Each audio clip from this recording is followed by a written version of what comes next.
Hi book lovers, it's Jenny at Julia Baby Jen's Reading Room with my summer reading wrap-up.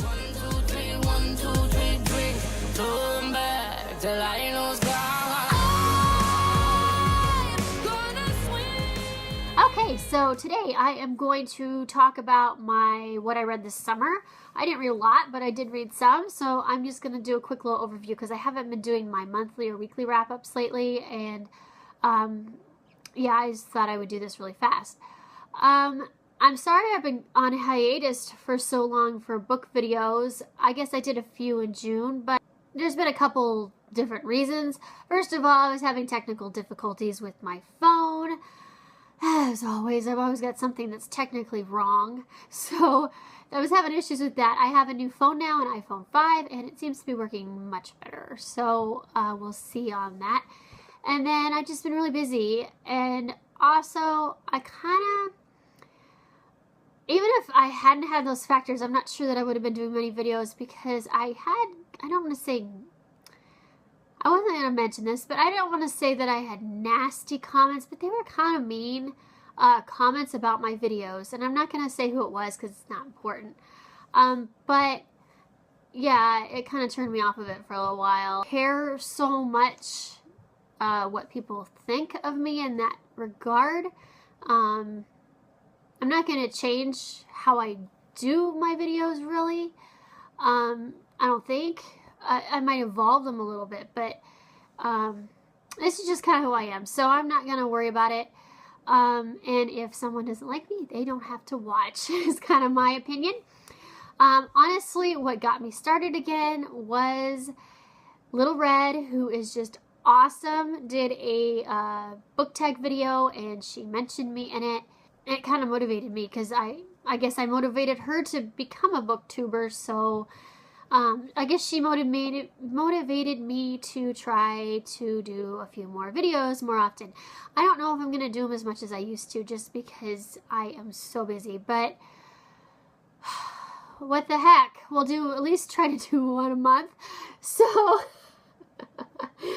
okay, I'll shoot for one a week. We'll try that. So yeah, so here is my quick, so I'm sorry that I was on hiatus if anybody missed me. Here I am again. Hi, how's it going? Okay, so my summer reading for June, I read 12 books. I did some rereads. First of all, I reread, oh, and I'm sorry, I don't have any of these books to show you because we are moving. So most of my books are packed, and some of these were library books too. And actually, this book I'm going to talk about is at my friend Karen's house. I lent it to her, so I couldn't show it to you anyway. So I reread The Crown of Embers by Rae Carson, which is the second book in the Girl of Fire and Thorns trilogy, which I adore that trilogy. Oh my goodness. So I reread it because my friend David was reading it, and so I had to reread it with him because I love that trilogy. Any excuse for me to reread it, I will reread it. That's probably my 5th time I've read it. So, yeah, it's just as good every single time. That's my favorite book of the trilogy, too, The Crown of Embers. I love that book. Okay, so that's 5 stars, reread. I reread Codename Verity, which was a 5 stars. And actually, I listened to that on audiobook. It was a free audio download in June. So I had my trip to Nashville. And that's what did I figure? A 9-hour drive. Well, I drove to Indianapolis, I guess, and met my friend. And then we drove to Nashville. So from here to Indianapolis is about a 9-hour drive. Pretty much straight through. I stopped a few times. So I had an audiobook to listen to. I didn't listen to it the whole time, but I listened to it for a good chunk of the drive. And then I reread The Bitter Kingdom by Rae Carson with David. Loved it, loved it, loved it. I think that was only my 2nd time. No, it was my 3rd time in reading that one. And then books I read. I read Already Home, which I don't remember who the author is. It's like a contemporary chick lit romance adult book. 3 stars. Days of Blood and Starlight by Laini Taylor. 5-star read. Love that series. And that was my first time reading it. I was kind of behind on it. But I was kind of glad I waited because then I could read that and the sequel really close together. And then Alienated, Melissa Landers, I think, is the author. 4 stars for that one. It was pretty good. It was a little cheesy, but it was cute. It was a fun, I mean, if you like aliens and like YA paranormal alien type, you probably like it. It wasn't anything real deep, but it was fun. The Taking by Kimberly Durden. I gave this one 4 stars. Honestly, I am a huge Kimberly Durden fan. I love her books. This one was my least favorite of her books. And I'm not sure why, but it just didn't feel, I wasn't as gripped. She writes really gripping books, and this book did not grip me as much as her past ones have. Now, if this had been the first book I'd ever read by her, I probably would have loved it even more because I wouldn't have had anything to compare it to. I was comparing this to her Body Finder series and the Pledge series, which I have not read the last book yet. But those series are so good. And this one was good. It wasn't bad. I enjoyed it. It was a 4-star read. It's about aliens. And as far as like comparing it to Alienated, I liked it better than Alienated. But it just wasn't as gripping as what I'm used to from her. So, I don't know. I will definitely continue to read the series because I'll read anything she writes and hope it gets better. Cruel Beauty by Rosamund Hodge. This was an audiobook. I have mixed feelings on Cruel Beauty. There are parts of it that I really liked. The ending, for one. The ending was one of the best endings I've ever read, and that's what bumped it up a 1/2 star. Up until then, it was a 3-star read, which was good, but not great, or, you know, take it or leave it kind of a book. I had issues with, I guess, the pacing of it. It was creepy, but it was so slow moving at times. Like, I was getting bored at times of it, even though it was really creepy. Also, I had issues with the guy who played the Beast and his other counterpart. That was a good twist. That was what made the end so cool. But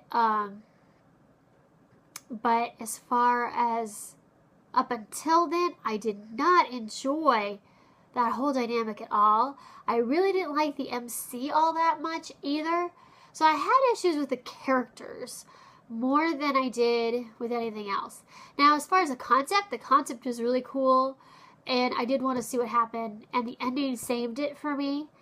Also, on audiobook, I highly recommend it on audio because the narrator was really good. It's a really good narration.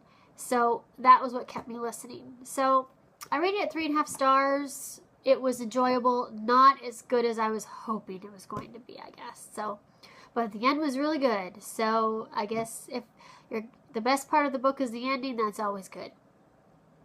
All right, then we have Prisoner of Night and Fog by Anne Blankman. This is 4 stars. I did enjoy this book a lot. It was a really good book. I recommend it.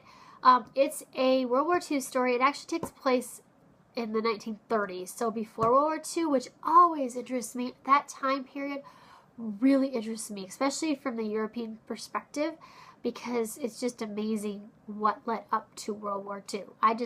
That part just really interests me. I like history, so that part really gets me, especially anything that's going on in Germany. Now, the story itself is fiction, but it's based on a girl, I think, Hitler's niece, who he was really close to, and so she was kind of on the inner circle. So the story itself is fiction, although it's based off of true events. Like most of the historical events that did happen. It's just the actual characters, except for Hitler and the other heads of state, are fiction. So it's kind of a historical fiction in that way. But I still thought it was interesting, and it really looks into what Hitler was. It looks at him from a perspective of someone who is close to him. So that itself is really interesting. That is the thing I love best about the book. Now, As far as the rest of it, it was good. The story itself was gripping, but I was comparing it to like The Book Thief for Codename Verity, the most recent World War II historical fiction books we've had recently that are just phenomenal books. So it's really hard to compare it to those. It's not really very fair, I suppose, because they're really good. So when I'm comparing to that, I can't quite give it 5 stars. But I did really enjoy the read. I thought it was worth reading. I recommend it. Okay, then we've got The Complete Books of Dragons, which is How to Train Your Dragon. Oh, I can't think of the author. It's a children's book, MG. It's mostly illustrations, but it's a really cute book. Tessa got it from the library, and I kind of read through it because I love that movie. And it was really cute. I gave it 4 stars. Really fun read. In the Shadows of Blackbirds by Kat Winters. Love this book. 4.5 stars. Really good book. Another historical fiction, which is really popular right now. It takes place during World War I in San Francisco during the Spanish flu epidemic. It's about a girl. It's a paranormal book, actually. It's about a girl who gets mixed up with this, well, her beau, her love or whatever, has gone overseas to fight in the war. And his older half-brother has set up this photography shop claiming that he can photograph spirits with you on your pictures. So spirits show up in his pictures. And she is trying to debunk him because her beau hated him, hated her half-brother. And so her mission is to find out what's up with this half-brother. Well, it's this whole big suspenseful mystery that comes about after this. And it's kind of a paranormal suspense mystery historical fiction mishmash, and it's really good. If you like mysteries and suspense, this one was good. I really enjoyed the mystery and the suspense, and I did not figure it out. So, yeah, really good read. That was it for June. For July, I only read 7 books in July. Yeah. I was not very motivated. Okay, July. I did not read any rereads. First of all, I read The City of Heavenly Fire by Cassandra Clare, the last book in the Mortal Instruments series. I have not honestly really seen what other people have said about it. I haven't really paid attention to the hype of it, but I loved it. 5 stars. Loved it, loved it. I thought it was a great epic conclusion. It was very long, but I enjoyed it. I'm one of those that don't mind long books. I don't mind wordy. It really doesn't bother me as long as it's a good read. I mean, obviously, if you've got it's wordy and there's no point to any of it, that's not good for me. But if it's building up characters and world building, I enjoy it. So honestly, especially because it's a series I love, like I did this one. So I like long, especially the last book, long epic books that really tell you what happens. You got a good final picture. So we get introduced to a few new characters in this one, which is the next series, the main characters in the next series, which I'm excited for. After reading this and learning about those characters, which was really smart of Cassandra to do that. That was really smart. I love how she did that. She put the characters in the book because it made me want to read the next series, which I'm not a huge Cassandra Clare fan. I think she's a good writer. I enjoy the world she creates, I guess. I like her characters more than anything. And I think she made a really cool world. That being said, I think there's many other great books out there that are better than hers, and I think hers are way overhyped. But, except for The Infernal Devices, that series is phenomenal. But this one I think was way overhyped. And so when people read it now after it's all the hype, they're like, what's up with this series? It's not that great. And after all that hype, no, it's not. Now, I do think that if she had done it as a trilogy, the first 3 books, I think it would have a greater response because the second and third books were just great. I still think I like them better than this last book, City of Heavenly Fire. But I do like this book better than City of Fallen Angels, which was my least favorite, and City of Lost Souls. I really like how everything came about. It all made sense. I like how everything was tied up. I loved how much we got to see of Jem and in the book, and then we got Tessa at the end. That was great. Great, great, great, great. I love how she tied those series together a little bit. And it's going to probably tie into this next series. So, very, very, very cool. So, anyway, 5-star read. Graduation Day by Joelle Charbonneau, which is the last book in the Testing trilogy. I've been finishing a lot of series lately, which is really good. I enjoyed this. 4 stars. I've given the entire series 4 stars. It's not epic to me. It's not a 5-star, but I do enjoy the reads. They're quick reads. They're fun. They're really good for what they are. And I thought this was a really good conclusion. I enjoyed it. Sever by Lauren DeStefano. 4 stars. Same as Wither and Fever. I really did enjoy this last book. I just think this series, it's one series that I think people either love it or they hate it. I've seen both sides of it, and it's just if you can kind of suspend disbelief and get yourself into this strange world. Her writing is definitely different, and it's really strange, and I really like that it's so unique. I think that's the thing I like the best about it, is the uniqueness. Also, the writing is really well done, and I have issues. There's a few plot holes and things, but you know, it for what it is, it's good. I enjoyed it. Good trilogy. I'm glad I read it. I read the Testing Guide, 4 stars, which is just a prequel novella to the Testing, which was fun to read. The Happiness Project by Gretchen Rubin. I gave that 4 stars. This is a nonfiction book about this woman. It kind of makes me think of Eat, Pray, Love a little bit. Not as in-depth. But this woman, just a New York writer who has a couple small children and is married, and she commits herself to a year of making herself happier. So she spends an entire year, and she documents it in this book, focusing on different areas of her life and trying to make it better. She does all this research beforehand to find out what makes people happy, and then she tries to apply it to her life. And it was kind of interesting. Now, a lot of it wasn't like it was anything hallelujah chorus or anything. There wasn't anything in there that was like huge revelations to me. It was all stuff that I guess I know, but I don't know. She's a little younger than me, so that could be part of it. But a lot of that stuff I do anyway. So as far as applying it to my own life, I don't know that it's going to do anything for me any more than I already do. I don't know if it's anything new, but it was interesting to read her journey and her perspective on it, and yeah, it was pretty cool. I guess there was a couple small things that I thought were kind of neat. I read it because a few of my art friends had read it and recommended it to me. They loved it. It was a good read. Bruiser by Neal Shusterman, 5 stars. This was one of my favorite books of the summer. Loved this book. Thank you, David, for making me read it.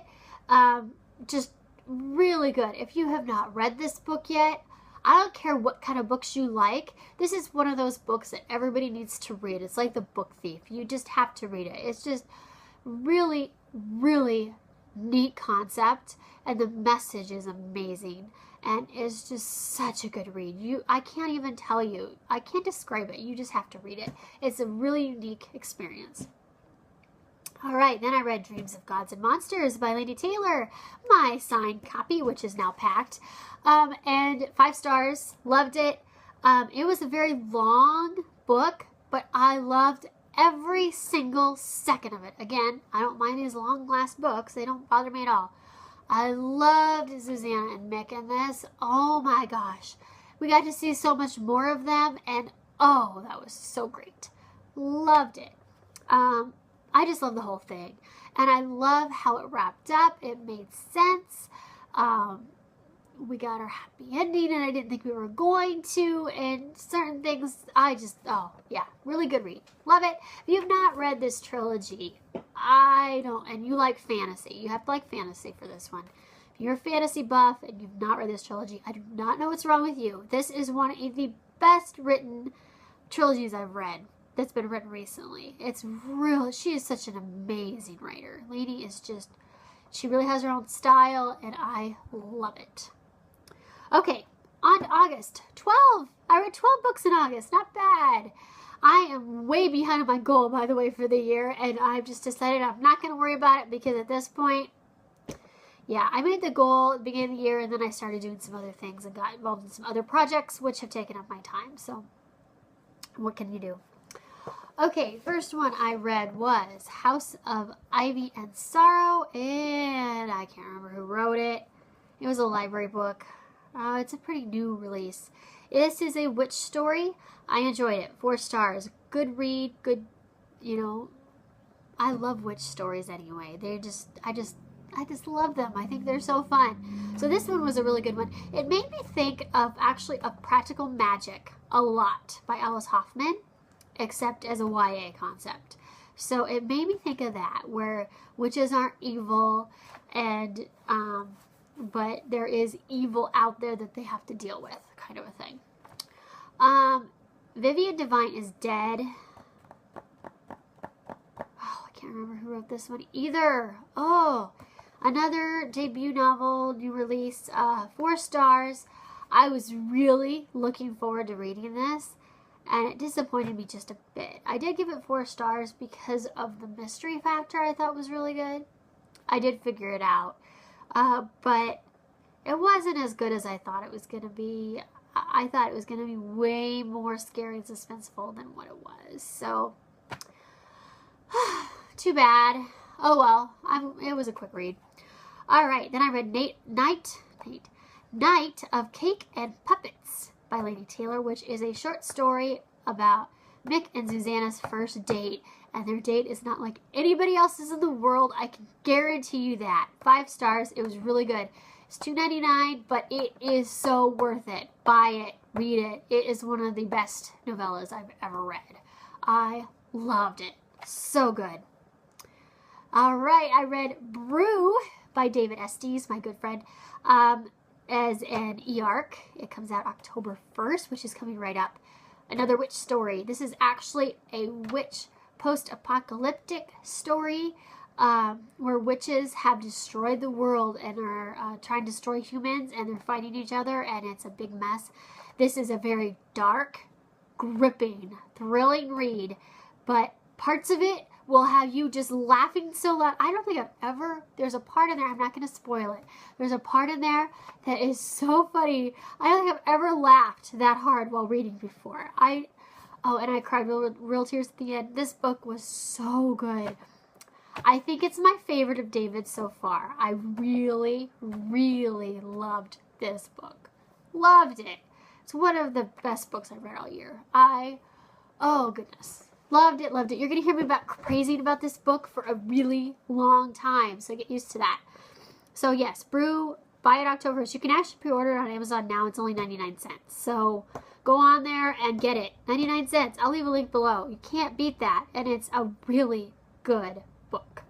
Very unique. You haven't read anything like it. All right, Conversion by Catherine Howe. This one is kind of a modern retelling of The Crucible, kind of. It refers to The Crucible, but more as the historical factor and not the play, if that makes sense. It's about these girls at a private school who start breaking out with these symptoms. It's really strange. It's really different. Very different book. I gave it 4 stars. It gave me chills at the end. It does not ever tell you exactly what was going on the entire time at the end. It gives you a couple of different possible scenarios, but the characters never really find out what happened, really. Like, what caused this. It's up to you as a reader to decide that, which was interesting. And I think I kind of got my own idea on it, which it's a book that'll make you think, so that's good. It was creepy. At the end, I had chills. Really, I did. The first half was really hard to get through. It's very wordy and long-winded, and it flips back and forth between the time of the Crucible and the current day girls, and the parallels between the 2 stories, which that way it was written was really genius. I did like that. But it was a little hard to get into. Second half was way better than the first half. I'm glad I finished it because the ending was good. All right, Through the Zombie Glass by Gina Showalter. 4 stars. I love this series. It's really fun. It's like it's zombies, but it's a paranormal type of zombie. It's not like your typical zombie book. So it's creepy, but it's more action thriller kind paranormal type of story. So if you like that, you'd like this. I really do like the writing, and I really like the characters in it. And it's a really easy read. You get sucked in. It's a good read. This is the second book in the trilogy. And the third book comes out very soon, I believe. I read A Mutiny in Time by James Dashner. This is an MG series, and each book is written by a different YA author. So the first one was written by James Dashner, and it's pretty good. I enjoyed it. It's for an MG story. It's basically time travel. So, yeah, it's fun. Fireblood by Trisha Wolfe. 4 stars. I met Trisha at Utopia, and I got her book signed, and so I finally finished it, and I enjoyed it. I had some issues with it. I liked the end a lot. The last half of the book was way better. The biggest issue I had was with the world building, which whenever I have an issue with world building, it's really hard for me to like the book. But I did really like it because of the end, the action adventure, and I really liked the characters in it. So that made up for it. I had trouble believing some of the world building, but that's okay. Alright, I read Sanctum by Sarah E. Fine. 4 stars. I enjoyed this. I've heard nothing but really good things about it. The concept was really cool, although depressing. But the concept was really good. I did enjoy that. I had issues with the romance part of it. Didn't really like that. And the ending seemed way too convenient, parts of it. So that was my biggest issue. But I did enjoy the read. 4 stars. I read Rosebush by... I do have this book because I didn't pack it because I'm not going to keep it. Rosebush by Michelle Jaffe. Now, looking at the cover, you're thinking, ooh, hot NA contemporary romance. No, it's a psychological thriller. It is about, it's basically this girl who's Little Miss Popular, and pretty well liked, but has made a lot of mistakes. And someone tries to run her over, a hit and run. She survives, but barely. And she wakes up in the hospital and can't remember the night of what happened and what led up to these events. So it's her slowly recovering her memory of what happened. And then she was at a party with her friends. So it's all about the people in her life. So someone in her life, she figures out, tried to kill her. So she's trying to figure out who it is. And it honestly was the last person I suspected. I did not have a clue who it was. It was a really good mystery.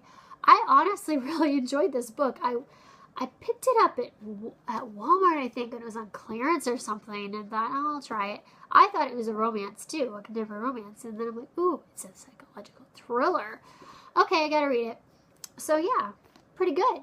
So, yeah, really good book. Maybe I should give it away. That's an option. I don't know. I was going to just give it to Goodwill, but I couldn't give it away. Maybe I'll do that. I'll do another video for that. I have this book too because I wasn't going to keep this one either. Julie and Julia by Julie Powell, which is a nonfiction book, kind of like Eat, Pray, Love, about a woman who takes it upon herself to learn how to cook.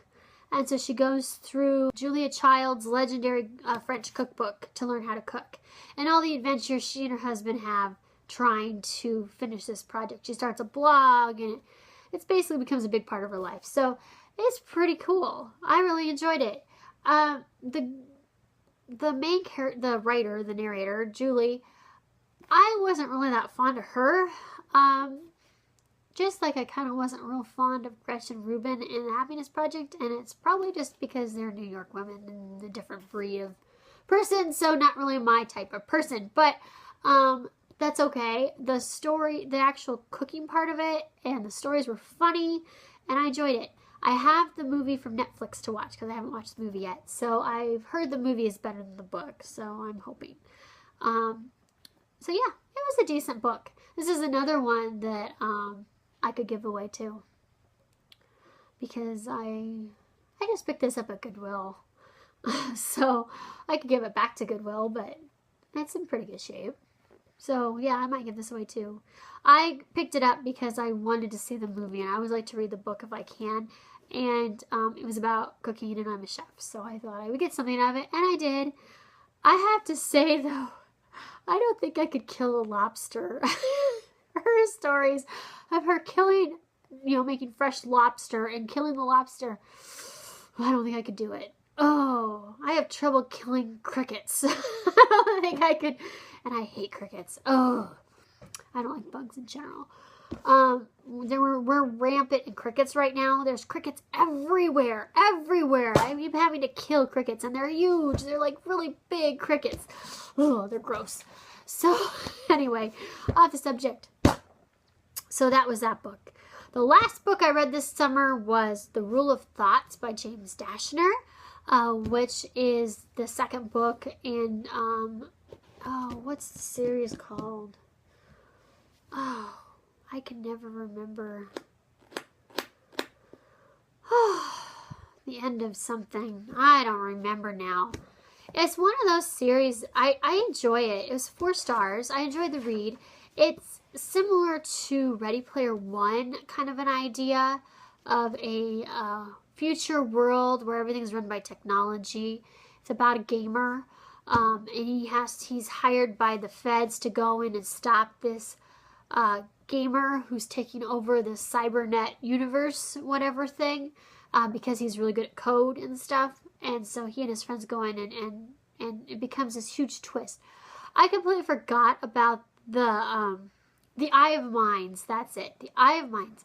I completely forgot what happened in it. It's been so long since I read it. I think it was about a year ago. And I remember liking it, but it just didn't stick with me. Now, I picked up this book thinking, okay, this is a sequel. I'll try to read it. Thinking, I hope I remember what happened, because I don't remember. After about 20 pages, it came back to me. It's a huge twist, and once I remembered that, I was good. So yeah, the book, it's a quick read. I enjoyed it. It's a little youngish in style. Little younger YA type book. The problem I have with it is it's a good book, but I compare it to Ready Player One, which, oh my goodness, that's such a good book. And so it's so hard when you're comparing it to something good like that. Try not to, but what can I do? I'm automatically thinking of that book while I'm reading it, and it's just not as good. Ready Player One was so good. If you have not read Ready Player One by Ernest Cline, you need to. It's so good. Anybody will like it. I don't care if you're a gamer or not. I'm not much of a gamer either, and I loved it. Really good book. Okay, that's it. That's my summer reading that I did this summer. Not too bad. I had some really good reads. I am going to do a fun fall reading challenge. I'm trying to read a lot of spooky, mystery, suspenseful books.